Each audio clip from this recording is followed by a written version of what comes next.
Bom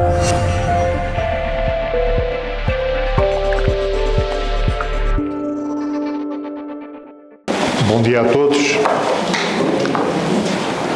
Queria naturalmente começar por agradecer à organização deste evento o amável convite que me fizeram, da pessoa do Dr. António Ribeiro, foi ele que me contactou. Estou aqui com gosto para vos falar, enfim, de um conceito de ciência ao humor que expandi no último livro, no livro mais recente que lancei o ano passado. Eu penso que a humanidade fez no século XX uma trajetória fantástica em termos de desenvolvimento científico e tecnológico. Foram anos fantásticos. Hoje nós sabemos muito mais de nós próprios, do nosso corpo físico e daquilo que nos rodeia do que sabíamos há 100 anos atrás. Muito, muito mais. Mas houve uma área que, na minha opinião, ficou para trás, a espiritualidade. Infelizmente, ela foi pouco estudada ao longo deste século XX. O que me parece que criou um certo desequilíbrio. Hoje em dia, a humanidade está demasiado focada na materialidade das coisas, pouco focada nos grandes valores universais, pouco focada na área da espiritualidade. E o que me parece que é desejável é que ao longo do século XXI se faça esse percurso, aquilo que ficou por fazer. Que haja um investimento científico no desenvolvimento da área da espiritualidade. Agora, quando se diz que foi feito pouco, na minha opinião, apesar de tudo, foi feita alguma coisa e com algum significado que se conhece pouco. E, portanto, parece-me interessante fazer uma pequena revisão, são coisas conhecidas, não são coisas novas, daquilo que tem sido estudado sob o ponto de vista científico e aceito pela Academia. Vou-vos trazer 3 exemplos. Há muita coisa estudada em universidades europeias e universidades americanas, muita coisa estudada hoje. Trago-vos 3 exemplos. E começo pela área da telepatia, estudo de troca de informação entre seres humanos e outros animais, sem o uso de órgãos de sentidos e sem utilizar outros meios físicos. É uma área que hoje está muito estudada, muito estudada. Começou por ser estudada entre pessoas, entre seres humanos, mas hoje, curiosamente, há investigação feita com cães, com papagaios, enfim, com animais diversos. Isto consiste, naturalmente, em registar os dados e depois em eliminar outras causas e explicações. O exemplo que eu selecionei para vos trazer são experiências conduzidas em Londres por um investigador britânico, Rupert Sheldrake, que resolveu pedir a alguns dos seus alunos se voluntariavam para fazer estas experiências. E cada um desses voluntários tinha o direito de escolher mais 4 colegas, 4 amigos, que se juntassem. Portanto, grupos de 5 alunos, que ele juntava na escola dele, na universidade dele. Ficavam os 5 em departamentos separados, sem terem capacidade de entrar em contacto, sem telemóveis, obviamente, sem terem possibilidade de contactarem entre eles. E então, aquele que ele tinha escolhido ficava junto do telefone. Eles tinham apenas a possibilidade de contactar entre eles através do telefone da universidade. Aquele que ele escolhia ficava junto do telefone, numa sala, sozinho, com um papel na frente e uma esferográfica, e sabia que, salvo erro, de 10 em 10 minutos, o telefone ia tocar. Ele sabia que, quando o telefone tocasse, seria sempre um dos 4 colegas que estavam noutras salas. Nunca sabia qual dos 4 era. Mas também sabia que, no total, o número de chamadas que cada um dos 4 lhe faria era igual. Isto quer dizer que a probabilidade... e então o que é que lhe cabia fazer? Cabia-lhe tentar adivinhar quem é que estava a ligar do outro lado. O telefone tocava e ele tinha que escrever no papel quem é que ele achava que lhe estava a ligar. E 10 minutos depois o telefone voltava a tocar, ele voltava a ter que escrever quem é que ele achava que lhe estava a ligar. E por aí fora. como eles eram 4, e o número de... os amigos dele eram 4, quem estava a ligar, e o número de chamadas que cada um ia fazer no total era igual, a probabilidade dele acertar era da ordem dos 25%. Pois bem, o professor Rupert Sheldrake fez isto várias vezes, ele utilizou 63 participantes e fez 570 ensaios, e os resultados que ele obteve foram sempre da ordem dos 40%. 39, 40, 41, 43, sempre desta ordem. Quer dizer, e isto eram pessoas ditas normais, sem serem consideradas com características especiais, instrumentos mediúnicos, médiums, seja o que for. Não. Pessoas vulgares, normais. Bem, estas experiências foram feitas depois com e-mails e com mensagens telefónicas, sempre com percentagens de acerto semelhantes, e foram reproduzidas em outras universidades como Amsterdã e Freiburg. Um outro exemplo, experiências de quase morte. Estamos a falar daquela situação de pessoas, podem ser adultos ou crianças, que dizem que cerca de 100 anos, 150, 200 anos antes existiam noutra terra, com outro nome, com pai, mãe, irmãos, família, profissão, não sei o que descrevem a história. Pois bem, o que é isto? Peço desculpa. Saltei para as experiências de quase morte. Não, são situações que se vivem enfim, a pessoa em situações diversas, que podem ser ressuscitadas depois de declaradas clinicamente mortas, ou seja, pessoas que durante alguns minutos, durante algumas horas e em casos excepcionais durante alguns dias, são dadas como mortas, clinicamente mortas. Não respiram, o coração não bate, eletroencefalograma, linha isolétrica, dadas como clinicamente mortas. E depois voltam à vida. Há outros casos, que são pessoas que tiveram acidentes ou doenças graves, com situações de quase morte, situações em que as pessoas ficam em coma durante algum tempo, por vezes meses ou até anos, e depois regressam à vida. E pessoas que, ao morreram, contam aquilo que lhes está a acontecer. As pessoas, por vezes de certa idade, no leito da morte, dizem ver imagens que outros não veem, ouvem sons que outros não ouvem, enfim. Em qualquer destas três situações, então, se registra a experiência de quase morte. E o investigador que primeiro começou a estudar isto em profundidade, nos anos 60 do século passado, foi o médico norte-americano Raymond Moody. E então, o que é que ele detectou, e isso foi confirmado por muitos outros autores, como primeira coisa que chama a atenção, é a pessoa, de repente, ver-se fora do seu corpo físico. A pessoa, de repente, está a ver-se deitado na cama, deitado no chão, não sei onde, está a ver o seu corpo físico de lado de fora. E fica estupefacto com isso. Mas são outras coisas descritas, e uma das coisas que é descrita é a passagem por um túnel escuro, verem outros seres na mesma dimensão não física, por vezes familiares ou amigos já falecidos, até que de repente encontram um ser radioso, um ser de luz, que lhes sugere com que uma avaliação da situação por que estão a passar.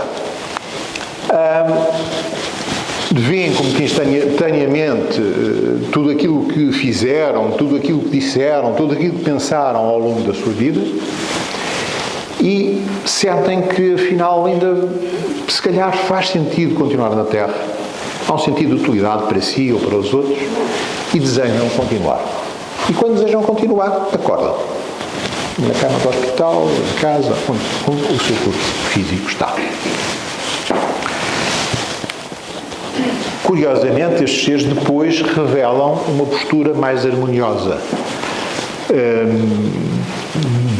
Dizem que deixam de ter medo à morte física e deixam de ter uma postura conflituosa, têm uma postura mais harmoniosa para com as outras pessoas.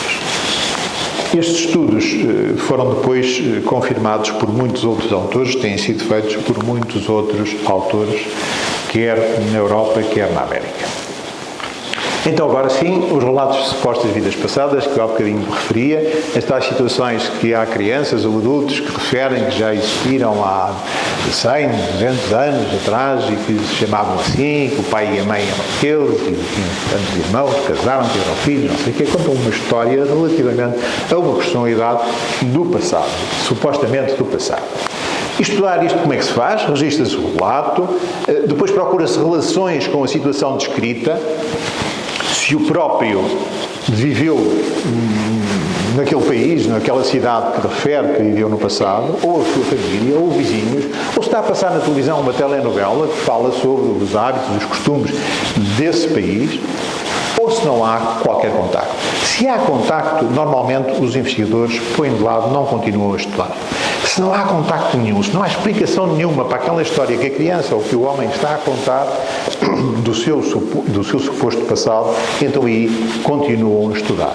E o que é continuar a estudar?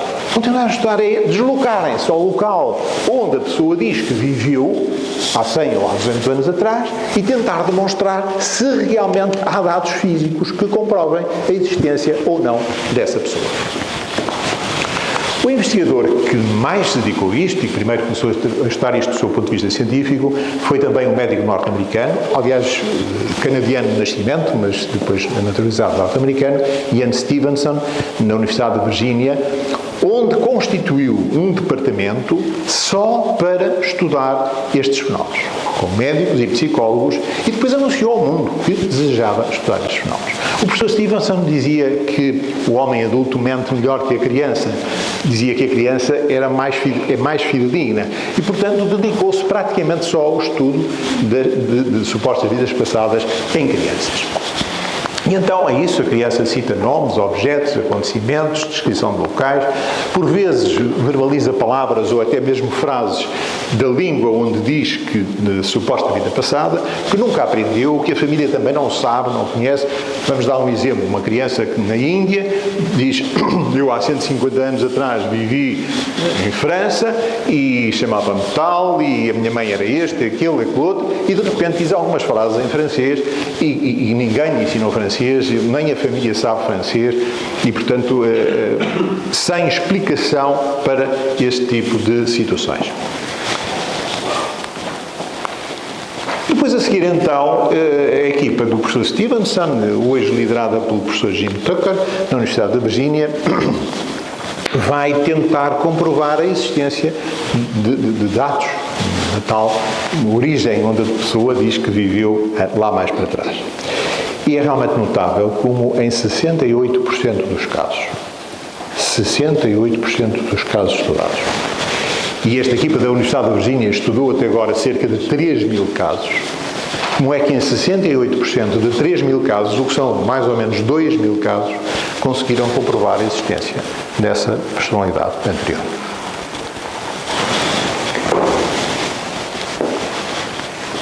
Eu digo que em 68% conseguiram provar, não quer dizer que nos restantes conseguissem provar que não existiu. É ao contrário, nos restantes não conseguiram provar nem que existiu nem que não existiu. Não provaram, não conseguiram provar. Ora bem, isto dá que pensar. Do ponto de vista científico, o que é isto? Podem-me perguntar, mas então você acredita na teoria das vidas sucessivas ou teoria da reencarnação? Você acha que a teoria da reencarnação está demonstrada cientificamente? Bem, eu diria que eu posso ter a convicção interior ou o conhecimento interior disso, mas, sob o ponto de vista científico, não está demonstrado cientificamente. Ainda não está aceito oficialmente pela ciência oficial. Mas, na minha opinião, com evidências deste tipo, tornar-se-á caricato que alguém possa dizer: não, mas isso não faz sentido nenhum, isso não existe, isso não é para estudar sequer, não sei. Dados como estes, obtidos por gente respeitada pela academia, como o professor Stevenson sempre o foi, porque sempre fez a sua investigação sob o rigor do método científico, dados como estes dão de pensar. E, a meu ver, criam a obrigação de que a ciência continue a desbravar terreno. Não vale a pena começarmos aqui uns a dizer, não, mas existe, outro não existe. Não, cabe à ciência demonstrar se existe ou se não existe. Porque eu direi, ainda não está cientificamente aceito, demonstrado, a teoria das vidas sucessivas, mas também não está demonstrado o contrário. Cientificamente demonstrado o contrário. Que não houve isso. Então cabe à ciência o quê? Cabe investigar. Não para tentar demonstrar que isto é verdade ou que aquilo é mentira. Apenas para, a verdade pela verdade, levantar o véu da ignorância. Tentar perceber o que é que realmente existe. E, na minha opinião, é isso que faz falta. Acresce aqui uma coisa, é que eu disse-vos que 68% dos casos, os tais 3.000 casos que eles estudaram, eles demonstraram a existência da pessoa anterior. Mas mais do que isso, algumas destas crianças apresentam defeitos físicos de nascença. E quando questionadas sobre esses defeitos, normalmente dizem, é que quando eu era fulano, tive um acidente, aconteceu-me isto ou aquilo. Estou recordado de um caso de uma criança que não tinha 4 dedos, salvo ele na mão direita, e que quando questionado dizia, é que quando eu era fulano, descuidei-me, meti a mão numa máquina com que trabalhava e fiquei sem os 4 dedos. E não é que quando vão investigar a existência dessa personalidade do passado e a confirmam, verificam que quer os seus sucessores diziam que ele tinha perdido 4 dedos num acidente de trabalho, quer depois no próprio relatório da autópsia verificam isso. Trago-vos outro caso. Um jovem do Sri Lanka que apresentava desde criança umas manchas no peito. Quando questionado sobre isso, ele dizia, é que quando eu era fulano, mataram-me com um tiro no peito. Os investigadores da Universidade da Virgínia acharam estranho um tiro no peito e ele tinha várias manchas. Era capaz de não fazer muito sentido. Pois bem, foram investigar o caso, encontraram os registros da existência dessa pessoa, confirmadamente, e, curiosamente, perceberam, no próprio relatório da autópsia que encontraram, estava descrito que ele tinha sido assassinado com um tiro no peito à queima-roupa. E então estava aí a explicação. No próprio desenho que encontraram no relatório da autópsia, estava, para além de um buraco, estava desenhado para além de um buraco central de passagem da bala, outros pequeninos buracos devidos aos estilhaços, por causa de ter sido à queima-roupa.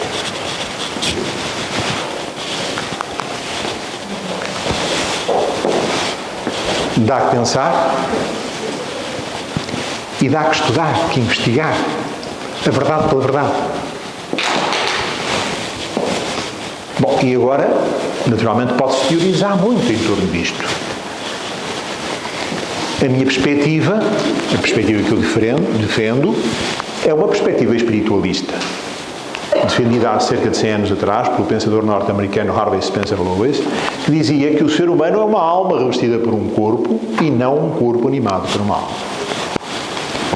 Poderão dizer, mas isso parece quase a mesma coisa. Mas, na minha opinião, são coisas muito diferentes. Aqui é assim, se eu me imaginar, eu, Luís Portela, como sendo este que está aqui, e respeitosamente animado por uma partícula de energia, a alma, espírito, como queiram chamar, que está exterior a este corpo físico, eu tenho todo o respeito por isso, mas eu perspectivo-me fisicamente. Tenho respeito pela realidade extrafísica, mas vivo focado na materialidade das coisas. Tenho essa tendência. Enquanto que, se eu olho para este corpo físico e digo, não, este não é o Luís Portela. O Luís Portela é a partícula de energia que temporariamente, em princípio durante algumas décadas, anima este corpo físico. Aí eu assumo uma perspectiva diferente, mais abrangente, holística. Na minha opinião, melhor. Mais apropriado. Bem, a ciência vivia de costas voltadas para isto. Nem queria ouvir falar nestas coisas. Mas, de facto, na minha opinião, a mecânica quântica abriu uma janelinha, abriu uma ponte, uma possibilidade de explicação, das coisas se cruzarem entre a ciência e a espiritualidade. A meu ver, bastante desenvolvida pela teoria das superstrings ou supercordas de John Schwartz e Michael Breen. E o que é que dizem estes autores? Estamos a falar de teorias. O que é que dizem estes autores? Dizem que, afinal, as mais pequenas partículas materiais conhecidas, como o eletrão, o quark, são constituídas por energia, na forma de filamentos, pequeníssimos filamentos vibráteis, que quando vibram relativamente pouco, constituem os corpos materiais. Quando vibram muito, bastante, constituem corpos diáfanos. Digo eu, eventualmente, o espírito, a alma. Estamos aqui a admitir o quê? Que tudo é energia. Que afinal tudo é energia. Que nós somos partículas de energia. Nós todos, semelhantes uns aos outros. Semelhantes em essência uns aos outros. Entre os seres humanos. Mas também semelhantes aos seres, aos animais, aos seres que não são considerados humanos, que são animais que nós consideramos, batizamos de irracionais. Mas também os vegetais, mas também os minerais, a água, o ar. Afinal, se calhar isto é mesmo um enorme mar de energia. E nós somos umas pequeninas partículas interligadas umas com as outras. Se calhar devíamos respeitar mais isso. Sentirmos interligados, sermos uma partícula do todo, universal. Uma partícula de energia universal.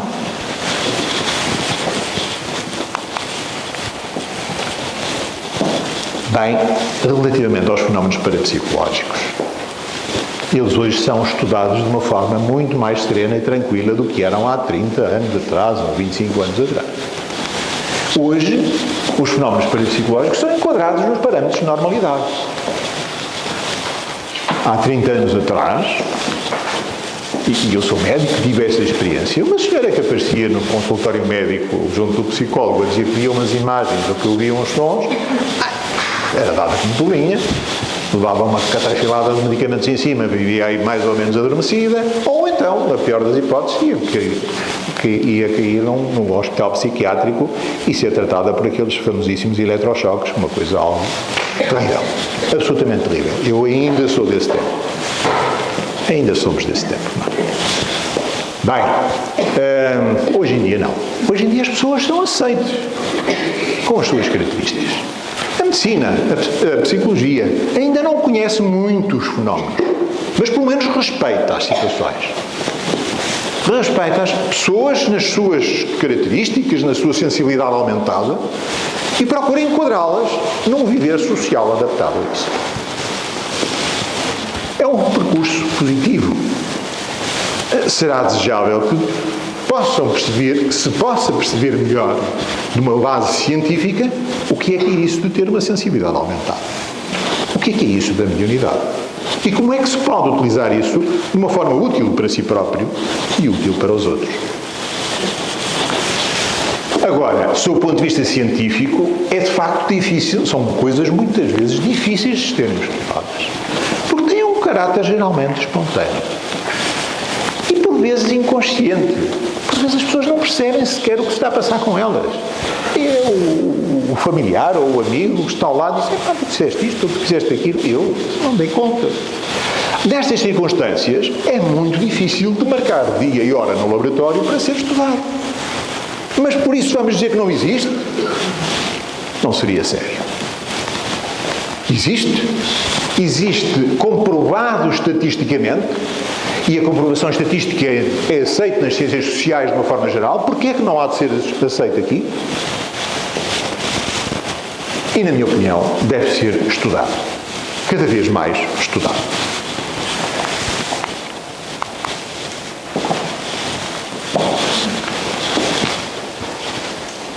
Nesse sentido, fala-se bastante da necessidade de uma alteração de paradigma em termos científicos. Fala-se bastante de que o método científico deve-se manter rigoroso, mas ser um pouco mais abrangente, holístico, admitindo experiências diretas de menor objetividade. E isto é algo que se vem falando cada vez mais. Eu direi que se vai tornando relativamente consensual. Já não se negam as coisas. Vai-se admitindo, dizendo, realmente, se conseguir, sob o rigor do método científico, estudar todas estas situações, a algum lado se há de chegar, a algum lado melhor se há de chegar. Isso há de contribuir para o esclarecimento espiritual da humanidade. É uma alteração de paradigma que vai sendo aceite. Na minha opinião, não bastará.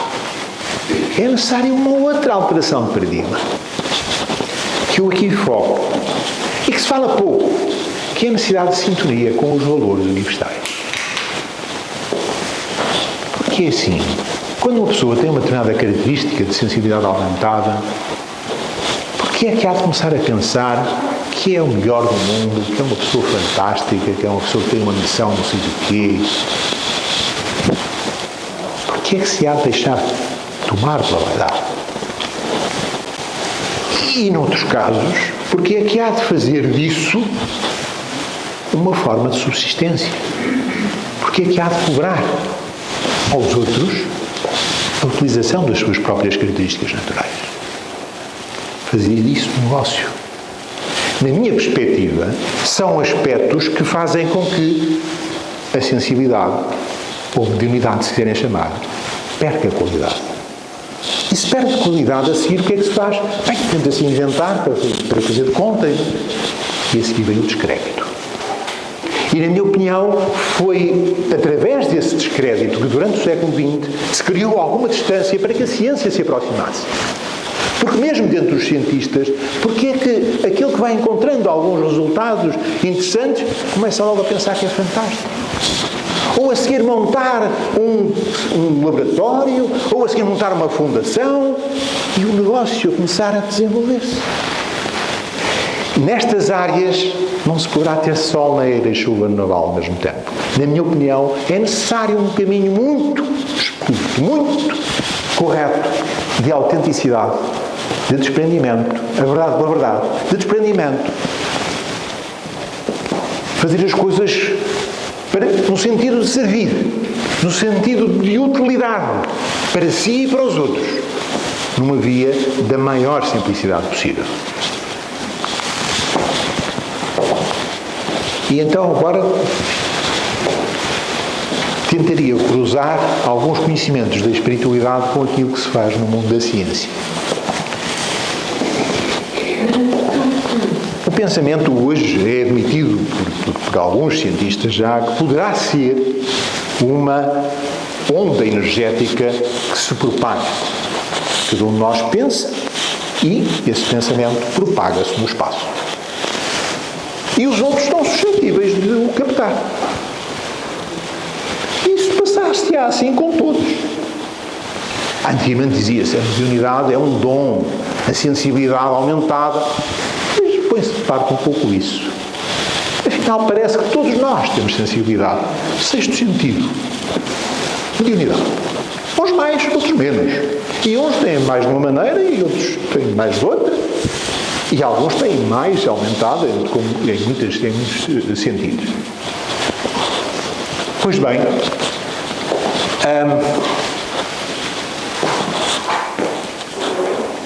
é necessário dar continuidade ao estudo que é feito. E eu trago-vos aqui uma coisa curiosa, que é o seguinte. Pondera-se hoje e teoriza-se hoje que, ao contrário do que acontece no magnetismo e na eletricidade, em que polos de sinais semelhantes se repelem e polos de sinais contrários se atraem, por exemplo, no magnetismo, se tivermos dois polos positivos e os quisermos aproximar, é difícil, não conseguimos. Se tivermos um positivo e um negativo, eles colapsam e aí o que é difícil é separá-los. Pois bem, no pensamento é ao contrário. O pensamento positivo atrai o que é positivo e, ao mesmo tempo, repele o que é negativo. O pensamento negativo atrai o que é negativo e, ao mesmo tempo, repele o que é positivo. Eu gostava que percebessem o que eu estou a dizer. Eu gosto de chamar, para mim, isto a regra de ouro da espiritualidade. Se todos percebermos o que isto pode, de facto, ser, nós podemos modificar um bocadinho a nossa presença à superfície da Terra. Nós gostamos de conviver com as pessoas que pensam mais ou menos como nós. Não gostamos de conviver com aquelas que pensam de uma forma diferente de nós. A pessoa que gosta de viver bebidas altamente alcoolizadas, brandies, whiskies e não sei o que mais, gosta de conviver com pessoas que gostam de viver bebidas desse tipo. Não gosta de conviver com pessoas que bebem água e sumos de frutas. Pois não? E o contrário também é verdade. As pessoas que bebem água e sumos de frutas não gostam de conviver com pessoas que gostam de se encharcar lá com bebidas altamente alcoolizadas. Gostam de conviver com quem bebe água e sumos de frutas. Pois bem, se isto é verdade em termos físicos, também o poderá ser em termos espirituais. Ou seja, vamos admitir a vida para além da morte física. Vamos fazer o exercício de admitir a vida para além da morte física. Então isso quer dizer que há seres espirituais na atmosfera da Terra. E se há seres espirituais na atmosfera da Terra, também haverá aqueles que gostavam de beber bebidas alcoólicas altamente alcoolizadas e aqueles que gostavam de beber água e sumos de fruta. E agora eu pergunto, a quem é que aqueles que gostavam de beber bebidas altamente alcoolizadas vão se aproximar, vão estar bem junto de seres ainda fisicamente por aí? Junto àqueles que gostam de beber bebidas altamente alcoolizadas. Diz o povo, encostar àqueles que gostam de beber bebidas altamente alcoolizadas.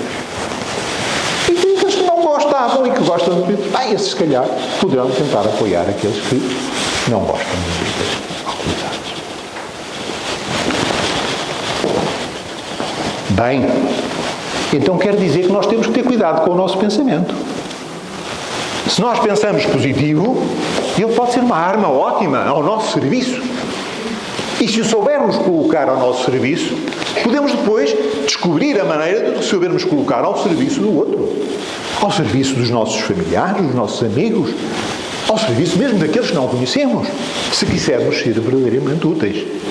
Conscientes de que em cada momento, se começarmos a pensar de uma forma negativa, as coisas vão correr mal. As coisas vão nos entrar naquela espiral de negatividade e vão-nos correr mal. Até que pensemos, alto, cuidado, não, eu não quero pensar negativo, eu quero pensar positivo. E aí positivamos os nossos pensamentos e, de novo, criarmos condições para termos uma vida melhor. Bem, o que eu estou a falar, afinal, então, é que cada ser humano é responsável pelo que pensa, pelo que diz, pelo que faz e por tudo o que lhe acontece.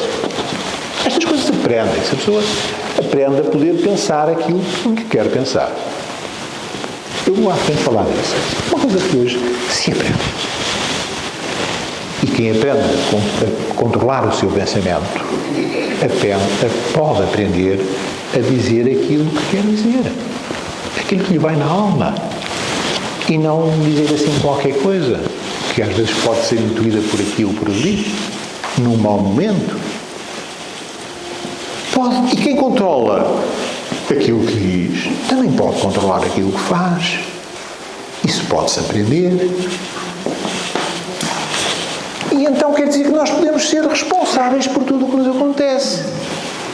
É claro que não dizer, bem, se nós saímos ali, aqui no Jardim da Arca d'Água, e passarmos ali na frente de um prédio que está em más condições, de repente vem uma telha, cai e nos cai na cabeça, que responsabilidade é que eu tenho nisso?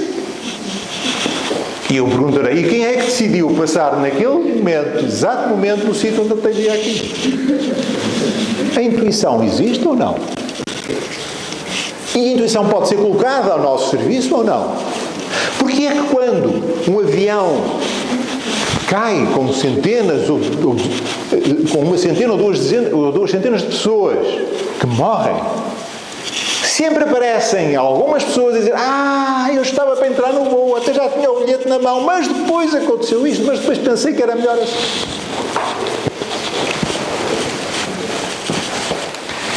Bem, na minha opinião, nós vamos fazendo uma trajetória evolutiva pelo esforço, pelo mérito de cada um. Nós vamos evoluindo, progredindo. E eu coloquei ali esta frase sem favores, porque eu acho que muitas vezes temos tendência, então, no nosso mundo ocidental, nomeadamente entre nós, latinos, temos muita tendência de pensar nos favores. Chamada cunha, não é? Em Portugal chama-se muito a cunha, não é? Nós tentarmos conseguir fazer as coisas por interferência do pai, do avô, do padrinho, do amigo. Eu acho, ponderando bem, que isso não pode funcionar assim. E até vou mais longe. Se eu acho que não pode funcionar assim em termos físicos, também o acho em termos espirituais. Eu acho delicado nós pensarmos que podemos evoluir, podemos conseguir fazer coisas boas, bonitas para nós e para os outros, graças à intervenção de alguém. Quando estamos em momentos difíceis, pedirmos a um santo disponível para vir fazer aquilo que nos cabe, parece-me algo delicado. Eu gostaria mais que cada um de nós assumisse as responsabilidades, de facto, da condução da sua vida. Assumisse, de facto, as responsabilidades daquilo que lhe corre bem e daquilo que lhe corre mal. Tirando as ilações necessárias. Procurando perceber, quando corre mal, porque é que está a correr mal. O que é que fez que possa ter disputado aquela situação. Como é que deveria ter feito para que não acontecesse o que está a acontecer. Essa é uma forma que me parece mais razoável, mais completa, se quiserem, de estar na vida. No respeito pelos valores universais, progressivo, até uma completa integração no todo universal.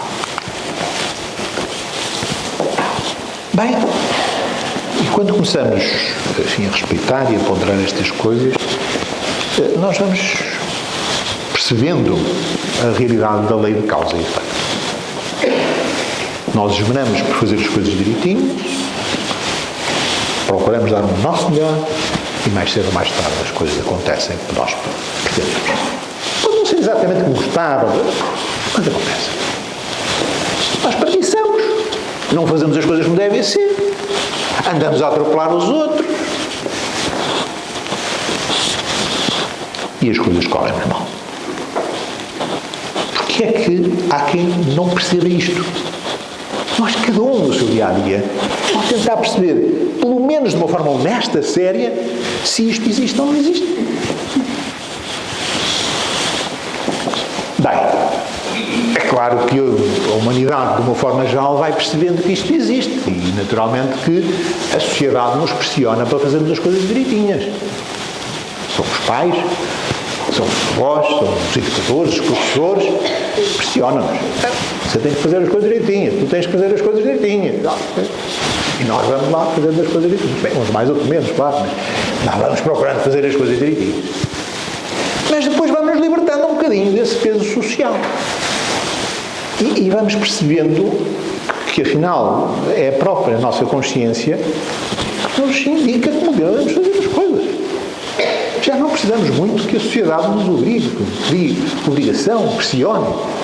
É a nossa própria consciência que nos pressiona no sentido de fazer as coisas direitinho. Mas, na minha perspectiva, depois vem um momento ainda melhor que esse.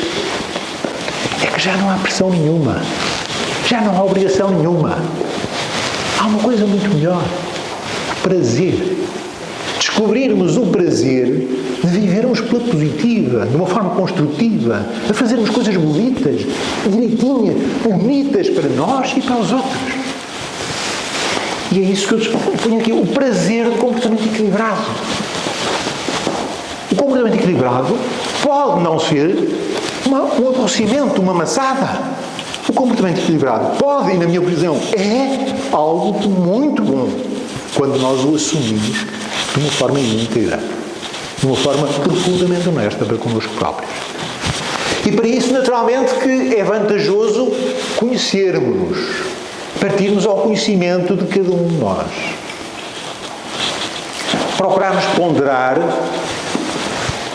onde é que estamos, de onde é que vimos, por onde é que vamos, por onde é que importa ir, por onde é que será melhor, mais útil para nós e para os outros irmos. Definirmos algumas metas para nós próprios, em termos pessoais, em termos familiares, em termos profissionais.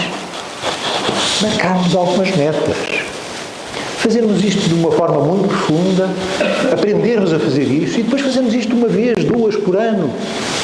Como é que eu estou? Como é que eu tenho feito? Como é que eu quero fazer para melhor servir os meus interesses e para melhor servir os interesses dos outros? Para me complementar, para ser melhor. E vamos então descobrindo o prazer de estar bem connosco próprios e com os outros. E vamos percebendo que essa coisa de conflituar, de andar assim às cotoveladas, não faz sentido nenhum. Que não vale a pena darmos atenção a isso, colocarmos a nossa energia nessas coisas. Mas que bem podemos aprender. Pois, se no karatê as pessoas aprendem tão bem que alguém vem de lá para cá para dar uma mordaça, a pessoa apenas faz assim com a mão ligeiramente e puxa o pé para o lado. Porque é que na vida real nós não havemos de aprender isso mesmo. A saber viver de uma forma serena, desviando-nos daquilo que não presta. E procurando focar a nossa atenção, o nosso caminho, os nossos passos, a nossa energia, naquilo que realmente importa ser feito. Bem, para isso, temos que nos conhecer melhor. Estão aí as técnicas de relaxamento, as técnicas de meditação. Há muitas vias. Eu não vou defender esta ou aquela. Há pessoas que, para se conhecerem melhor, gostam muito da via do silêncio. Há outras que preferem a via da oração. E há outras que gostam muito do som batido, da música. Eu vou dizer, esta é que é aquela... Cada um que escolha aquela que para si dá mais jeito. Que é melhor para si. Mas que não se esqueça de refletir. E de fazer aquilo que os católicos chamavam antigamente de exame de consciência diária, que é agora uma coisa que não se usa muito, mas eu gosto muito disto. Porque eu posso fazer uma análise muito profunda, uma vez por ano ou 2, dizer, eu gostava de ir para ali, ponho metas e tal. Mas se depois não fizer diariamente um exercíciozinho, deixar 10 minutos ou 15 para mim e ponderar, mas eu estou a fazer aquilo que importa fazer, nas últimas 24 horas eu fiz aquilo que importava fazer, ou descuidei, ou fiz algumas coisas de que me envergonho e gostava de não ter feito. Porquê é que não havemos diariamente de dedicar 10 ou 15 minutos a nós próprios? Nós hoje importunamos-nos com a higiene física. Todos gostamos de tomar o nosso chuveirinho diário. Todos, enfim, espero que a maioria. Porquê é que não havemos de nos incomodar também com a higiene mental? Guardar 10, 15 minutos para nos analisarmos. Então, nas últimas 24 horas, fiz alguma coisa de orgulho? Foi bom? Para repetir? E fiz alguma coisa de que tenho vergonha de ter feito? E porquê é que eu fiz esta coisa?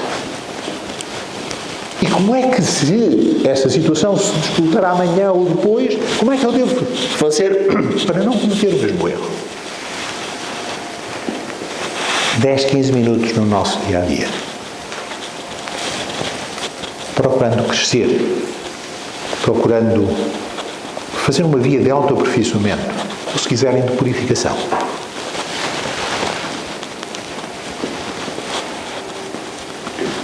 Eu acho que pode demorar dias, semanas, meses ou anos. Mas quando nós nos dedicamos a limar uma aresta do nosso eu, quando nos dedicamos profundamente a isso, mais cedo ou mais tarde nós conseguimos. E eu costumo dizer que também faz sentido aqui aquela técnica dos alcoólicos anónimos. Não vale a pena focarmos em 30 coisas ao mesmo tempo. Se temos um defeito que nos envergonhe maior, selecionemos esse, concentremos nele e procuremos dia após dia vencermos a nós próprios. Podem dar dias, semanas, meses ou anos. Mas há um dia em que nós olhamos para trás e dizemos, este já está. Venci-me a mim próprio. E essa é uma sensação de riqueza profunda que nos invade, em que nós sentimos que estamos melhor e que é uma riqueza para todo o sempre. Num sentido de felicidade um bocadinho diferente do mais comum. Mas vamos percebendo que isso de crescermos espiritualmente, de conquistarmos para nós próprias um estado mais elevado de consciência, gostei do conceito há bocadinho, mais elevado de consciência, uma forma mais positiva, construtiva de ser e de estar na vida, isso nos dá um prazer muito maior à simples exacerbação dos sentidos. E isso vai-se percebendo. Vai-se percebendo que a felicidade não está na sua busca, andar a correr atrás disto ou daquilo, mas na realização de coisas bonitas, de coisas úteis para nós e para os outros. Não está em colher, mas em semear. Não está em receber, mas em dar. É claro que em miúdos gostamos de receber umas prenditas, mas é tão bom darmos. É muito melhor darmos umas prenditas e, mais do que isso, darmos a nós próprios aos outros. É tão bom. E esta é uma trajetória que, a meu ver, implica que nós nos vamos sentindo cada vez menos partículas, cada vez menos centrados no nosso umbigo, no nosso ego, cada vez mais percebendo-nos como uma partícula do todo universal, como uma partícula da energia universal, como uma partícula de Deus, se quiserem. Assumindo essa responsabilidade. Eu sou uma partícula de energia universal. Eu sou uma partícula de Deus. Eu sou energia universal. Eu sou Deus. Assumindo-nos com essa responsabilidade total. Bem, isto é um caminho de sintonia progressiva com a harmonia universal. Quem vai fazendo este caminho vai cada vez mais sintonizando com a harmonia universal. Vai percebendo-a, vai sentindo-se parte dessa harmonia, parte da inteligência universal, parte da sabedoria universal. E num último patamar, vai sentindo-se parte do amor universal. Vai assumindo-se como partícula de amor universal. E esse é um caminho de tolerância, em que somos mais exigentes connosco, mas uma exigência saudável, salutar, boa e muito tolerantes com os outros. Respeitando os outros como são, habituando-nos a gostar aos outros como eles são, e não como nós gostaríamos que fossem. É um caminho que eu acho que, num último patamar, desembocará naquela situação de nós olharmos para alguém que vem de lá para cá para nos agredir e sermos capazes, de uma forma muito serena, muito tranquila, olharmos para esse alguém e dizer: coitado, ainda não sabe fazer melhor, vem-me tentar agredir. Como é que eu posso fazer para o ajudar a não me prejudicar a mim e a não se prejudicar a ele com essa agressão? E quando assumirmos essa postura, meus amigos e minhas amigas, estaremos naturalmente num grau elevado, num estado elevado de consciência, quer mentalmente, quer em todos os sentidos. Assumiremos naturalmente sermos uma partícula do amor universal. E isso é o que desejo a todos os presentes, é que o mais rapidamente possível saibam fazer esse caminho, descubram esse caminho e se assumam como partículas do amor universal. Obrigado a vocês.